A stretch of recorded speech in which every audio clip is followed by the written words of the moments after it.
ہمارے چینل کو سبسکرائب کریں اور بیل آئیکن کے بٹن کو دبائیں۔ وضو کے بعد کی دعا۔ حضرت عمر بن خطاب رضی اللہ تعالیٰ عنہ فرماتے ہیں کہ اللہ کے رسول صلی اللہ علیہ وسلم نے فرمایا کہ جس شخص نے وضو کیا اور اچھی طرح وضو کیا پھر اس نے مذکورہ کلمات کہے تو اس کے لیے جنت کے 8 دروازے کھل جاتے ہیں، جس سے چاہے جنت میں داخل ہو۔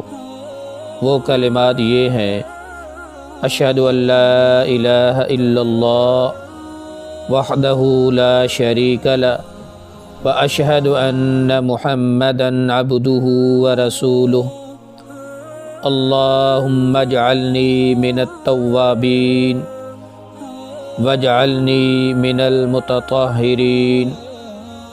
میں گواہی دیتا ہوں کہ اللہ کے سوا کوئی معبود نہیں، وہ تنہا ہے، اس کا کوئی شریک نہیں، اور میں گواہی دیتا ہوں کہ محمد صلی اللہ علیہ وسلم اللہ کے بندے اور اس کے رسول ہیں۔